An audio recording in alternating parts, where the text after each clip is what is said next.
wa yatasaddaquna bi fuduli amwalihim.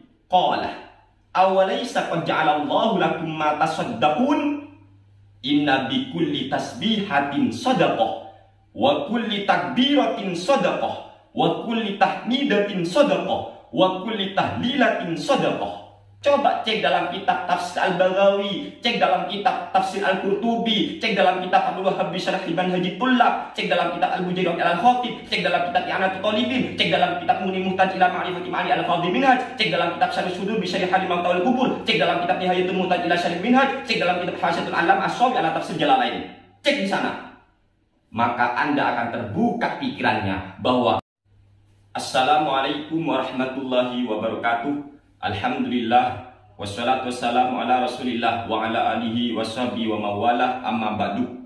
Teman-teman sahabat Sani Uye yang kami banggakan, kali ini kami akan menanggapi siapa itu ceramahnya Endang ya, Endang Jayaputra Al-Wahabi itu saya kira ya. Yang memiliki apa kata-kata indah, sobat-sobat itu teman-teman ya, sobat-sobat. Katanya dia itu berani sekali teman-teman membuat suatu kesimpulan dari video kami. Katanya si Endang Jayaputra itu dia menyimpulkan tiga hal ya, tiga hal. Pertama, katanya si Endang Jayaputra, Sani Uye mengakui sendiri bahwa tahlilan itu bukan khilafiyah lagi. Padahal di semua video kami tidak pernah ada kalimat bahwa tahlilan itu merupakan hukum yang sudah disepakati. Tidak. Tetapi masalah tahlilan adalah masalah khilafiyah. Kenapa? Karena tahlilan itu adalah kegiatan atau aktivitas ngaji Al-Quran atau zikir. Kemudian pahala Al-Quran tadi atau pahala bacaan zikir tersebut dihadiahkan kepada mayit. Dan ulama masih berbeda pendapat. Ada yang mengatakan sampai dan ada yang mengatakan tidak sampai. Jadi tolonglah jangan berdusta ya. Siapa itu Endang ya, Endang Jayaputra Al-Wahabi ya. Tolong, kami tidak pernah mengatakan tahlilan itu bukan khilafiyah, tetapi tahlilan itu merupakan khilafiyah ulama. Gitu Pak Endang ya. Yang kedua, Endang Jayaputra itu mengatakan bahwasanya ahli sunnah wal jamaah tidak konsisten dalam bermadhab.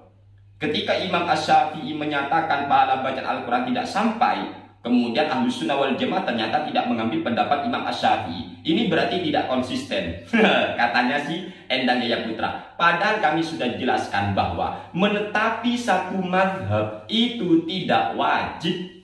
Karena yang wajib itu kita mengikuti dalil. Kita mengikuti ulama ahli sunnah wal jamaah. Yang penting 4 imam ini, yaitu Imam Abu Hanifah, Imam Malik, Imam Asy-Syafi'i, atau Imam Ahmad bin Hambal. Jadi kami sangat legowo, kami sangat menghargai perbedaan pendapat di antara 4 mazhab. Itulah perbedaan antara ahli sunnah wal jamaah dengan kaum-kaum wahabi.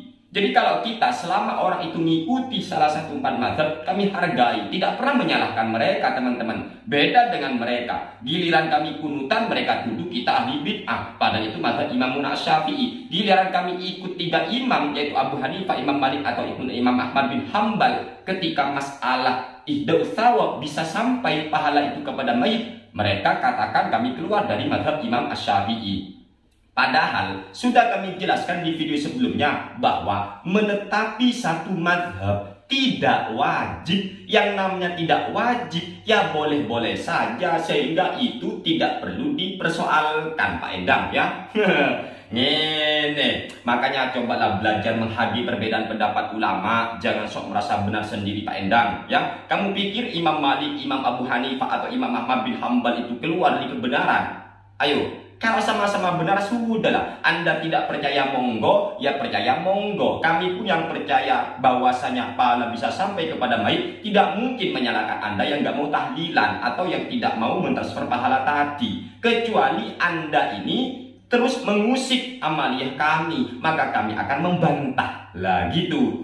Dan yang ketiga teman-teman, dia membuat suatu kesimpulan bahwasanya, kan kami katakan, kenapa kami itu tidak mengambil pendapat ulama yang mengatakan tidak sampai pada bacaan Al-Quran atau zikir kepada mayit, dikarenakan dalil daripada ulama yang mengatakan bahwa pahala bacaan Al-Quran atau zikir kepada mayit tidak sampai, ternyata beliau-beliaunya itu mengambil dari surat An-Najm ayat ke-39 yang berbunyi wa alaysa lil insani illa ma sa'a. Sesungguhnya manusia tidak mendapat apapun kecuali hasil usahanya sendiri. Padahal setelah kami cek di dalam beberapa kitab-kitab para ulama, ternyata surat An-Najm ayat ke-39 yang berbunyi wa alaysa lil insani illa ma sa'a itu sudah dimansukh dengan surat At-Tur ayat ke-21 yang berbunyi walladzina amanu wattaba'athum dzurriyyatuhum biimanin alhaqna bihim dzurriyyatahum.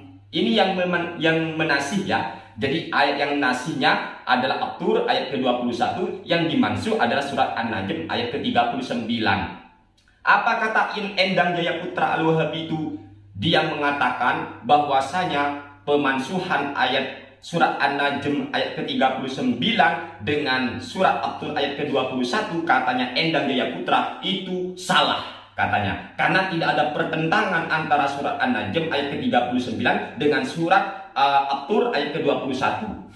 Ini katanya, jadi salah katanya teman-teman. Padahal ya, sudah berkali-kali kami terangkan bahwa yang mengatakan surat An-Najm ayat ke-39 yang berbunyi wa alaysa lil insani illa ma sa'a itu sudah dimansukh hukumnya, sudah dihapus hukumnya dengan surat At-Tur ayat ke-21. Ayat ke-21 ini yaitu walladzina amanu wattaba'athum dzurriyyatuhum biimanin alhaqna bihim dzurriyyatahum. Dan orang-orang yang beriman dan anak cucu mereka mengikuti mereka dalam keimanan, maka kami akan menghubungkan atau mengumpulkan mereka dengan anak cucunya di surga. Itu ayat ini menansukh atau menghapus surat An-Najm ayat ke-39 tadi. Ini yang menyatakan adalah sahabat Rasulullah SAW yang bernama Ibnu Abbas radhiyallahu taala anhuma. Jadi yang mengatakan ayat wa alaysa lil insani illa ma sa'a adalah dimansukh hukumnya adalah pendapat siapa? Yaitu sahabat Nabi yang bernama sahabat Ibnu Abbas radhiyallahu taala anhuma. Gitu ya. Tetapi apa? Walaupun sahabat Ibnu Abbas yang menyatakan ayat ini dimansukh, ternyata Endang Jaya Putra sangat berani menyalahkan. Ayo, ini sekelas sahabat disalahkan. Jadi yang mengatakan surat An-Najm ayat ke-39 itu dimansukh oleh surat At-Tur ayat ke-21 adalah sahabat Nabi yang bernama Ibnu Abbas radhiyallahu taala anhuma. Di dalam kitab ini ya, yaitu Tafsir Al-Baghawi. Tahu Imam Al-Baghawi, Pak Endang Jaya Putra, beliau itu memiliki gelar Mu'is Sunnah, orang yang menghidupkan sunnah Rasulullah Shallallahu Alaihi Wasallam. Apa di sini? Waqala lan berkata sapa Ibnu Abbasin, sahabat Ibnu Abbas radhiyallahu taala anhu. Hadza utawi iki qauluhu ta'ala yang berbunyi wa alaysa lil insani illa ma sa'a iku mansukhul hukmi, dimansukh hukumnya fi hadis syariati ing dalem ikilah syariat Kanjeng Nabi Muhammad sallallahu alaihi wasallam bi qaulihi kelawan dauni atau firman-Nya Allah alhaqna bihim dzurriyyatahum, surat At-Tur ayat ke-21. Jadi ayat wa alaysa lil insani illa ma sa'a menurut sahabat Nabi yang bernama Ibnu Abbas, hada mansukhul hukmi fi hadis syariati. Ayat tadi sudah dimansukh hukumnya dalam syariat Kanjeng Nabi Muhammad sallallahu alaihi wasallam, dimansukh biqaulihi alhaqna bihim dzurriyyatahum, sehingga faudkhilal abnaul jannata bisolahil abai, maka seorang anak bisa dimasukkan surga oleh Allah dengan sebab kesolehan orang tuanya. Kemudian waqala Ikrimatu kana dzalika liqaumi Ibrahim wa Musa, sedangkan sahabat Ikrimah berkata ayat wa alaysa lil insani illa ma sa'a itu berlaku hanya untuk kaumnya Nabi Ibrahim dan kaumnya Nabi Musa alaihi wassalam. Fa amma hadhil ummatu falahum ma sa'au wa ma sa'a lahum ghairuhum, sedangkan untuk umat Kanjeng Nabi Muhammad ini maka mereka umat Kanjeng Nabi Muhammad mendapat apa yang ia usahakan dan apa yang dilakukan oleh orang lain untuk si umat tadi. Ngene, kenapa begitu? Lima ruwiya annam ra'atan rafa'at sabiyan laha faqalat ya Rasulullah ali hadza hajjun qala na'am walaki ajrun wa qala rajulun lin nabi sallallahu alaihi wasallam inna ummi uftulitat nafsuha fahal laha ajrun in tasaddaqtu anha qala na'am. Jadi menurut Ikrimah, sahabat Ikrimah, beliau menyatakan surat An-Najm ayat ke-39 tadi, wa alaysa lil insani illa ma sa'a, itu hanya berlaku bagi kaumnya Nabi Ibrahim dan berlaku bagi kaumnya Nabi Musa. Sedangkan untuk umat Kanjeng Nabi Muhammad, maka umat Nabi Muhammad bisa mendapat pahala hasil usahanya sendiri dan bisa mendapat pahalanya orang lain apabila orang lain itu memang menghadiahkan pahalanya kepada umat tersebut. Mengapa demikian? Lima ruwiyah, karena ada suatu riwayat hadis Rasulullah Shallallahu Alaihi Wasallam annam ra'atan rafa'at sabiyan laha, ada seorang wanita yang mengangkat bocah kecil, kemudian faqalat ya Rasulullah, lalu si wanita tadi itu berkata, anaknya itu diangkat, lalu berkata kepada Rasul, wahai Rasul, ali hadza hajjun, apakah anak ini boleh dihajikan? Qala na'am walaki ajrun, ya boleh dan kamu juga mendapat pahala. Wa qala rajulun lin nabi sallallahu alaihi wasallam, dan ada lagi seorang pria yang berkata kepada Nabi, inna ummi uftulitat nafsuha fahallah ajrun in tasaddaqtu anha, sesungguhnya ibuku mati mendadak Rasul, apakah dia mendapat pahala ketika saya bersedekah atas nama ia? Qala na'am, Nabi menjawab iya. Lah ini coba, jadi ada wanita yang berkata pada Nabi, Nabi, apakah anak ini boleh dihajikan? Iya. Dan kamu juga mendapat pahalanya. Ayo. Jadi na'am, dapat pahala si anak, padahal bukan amalnya si anak. Ayo, coba. Ingat ya, kalau sampeyan mengatakan bahwa wa alaysa lil insani illa ma sa'a, semua orang tidak mendapat pahala kecuali hasil usahanya sendiri. Tentu si anak ini tidak bisa untuk diberikan hadiah haji. Dan ada lagi yang berkata kepada Nabi, seorang pria, ibuku mati mendadak Nabi, dan apakah saya itu ketika bersedekah atas nama ia, maka ia mendapat pahala Nabi? Apa jawaban Nabi? Iya, ia mendapat pahala. Coba. Jadi anaknya yang beramal, tapi pahalanya bisa untuk orang tuanya. Coba. Andaikan sampean itu gunakan ayat itu, wa alaysa lil insani illa ma sa'a, enggak iso, karena bukan amalnya sendiri. Coba mikir. Makanya ini sahabat Nabi yang berkata demikian. Kemudian wa qala Ar-Rabi' bin Anas, Ar-Rabi' bin Anas berkata, wa alaysa lil insani illa ma sa'a, yakni al-kafir.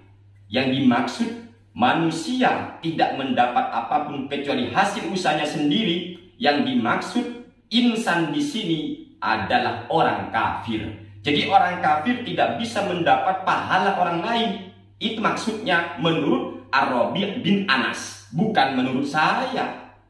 Kemudian fa'amal mu'minu falahu ma sa'a wa ma su'iya lahu. Sedangkan untuk orang mukmin maka ia bisa mendapat pahala sendirinya, pahala dirinya sendiri dan pahala orang lain yang dihadiahkan kepadanya. Ini dalam tafsir Al-Baghawi.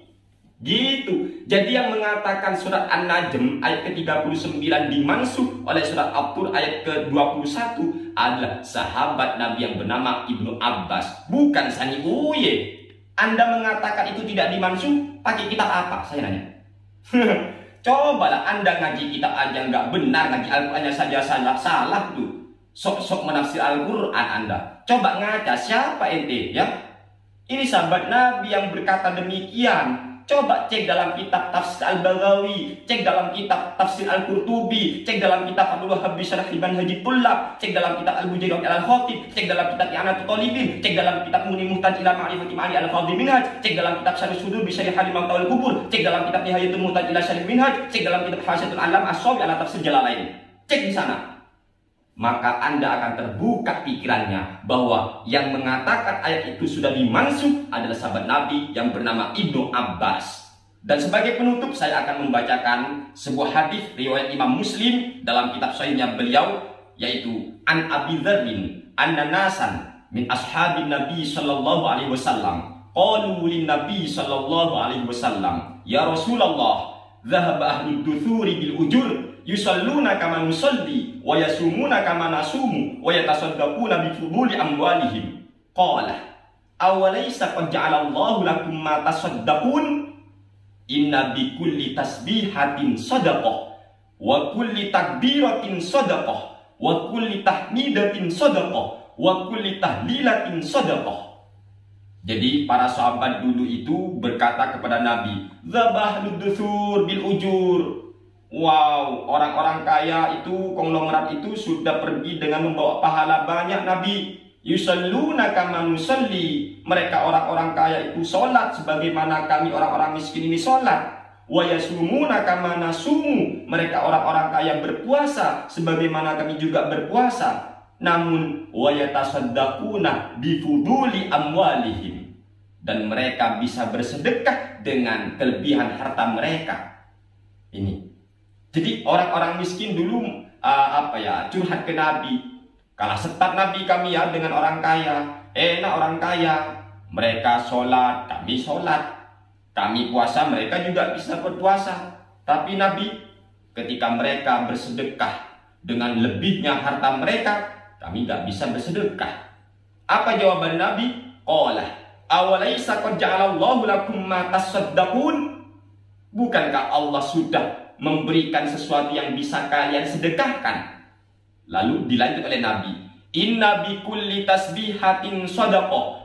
Bahwa setiap bacaan tasbih subhanallah subhanallah subhanallah itu terdapat nilai sedekah.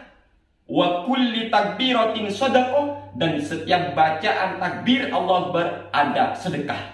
Wa kulli tahmidatin shadaqah. Dan setiap bacaan tahmid alhamdulillah sedekah. Wa kulli tahlilatin shadaqah. Dan setiap bacaan tahlil ada sedekah. Cobalah.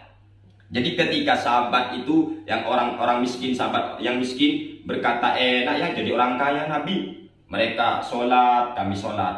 Kami puasa, mereka bisa puasa. Tapi ketika mereka bersedekah dengan lebihnya harta, kami gak bisa Nabi. Lalu Nabi menjawab, sebenarnya Allah sudah memberikan apa yang bisa kamu sedekahkan. Ketahuilah bahwasanya di setiap bacaan tasbih ada sedekah. Di setiap bacaan takbir ada sedekah. Di setiap bacaan tahmid ada sedekah. Di setiap bacaan tahlil ada sedekah. Lah, cobalah.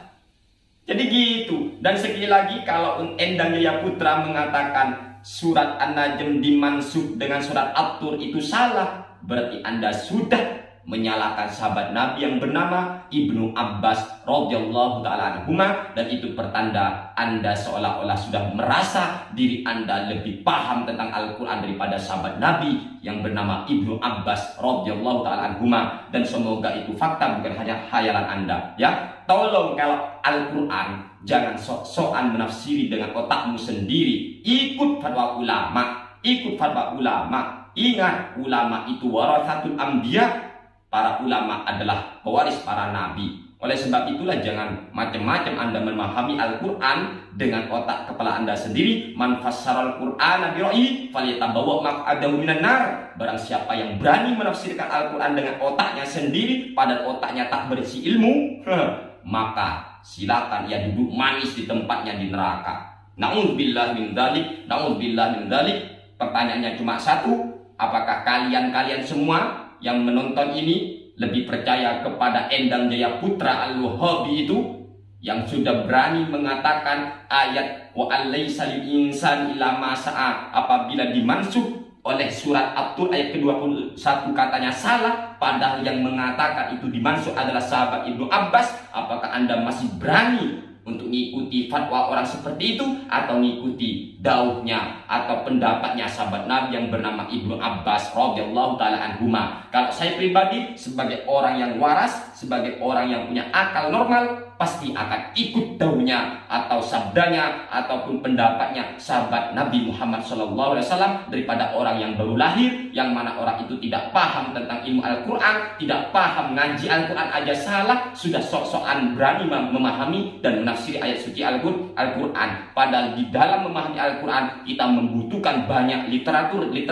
atau ilmu-ilmu pengetahuan. Contoh, kita harus memahami usul fiqh, kita harus memahami ilmu balaghah, kita harus memahami Apa mantik, kita harus memahami sekul kalam, kita harus memahami sekul hal. Itu penting ya. Harus memahami ada mutlak, ada muqayyad, ada mujmal, ada mubayyan, kemudian ada am, ada mukhasis. Itu perlu. Anda siapa?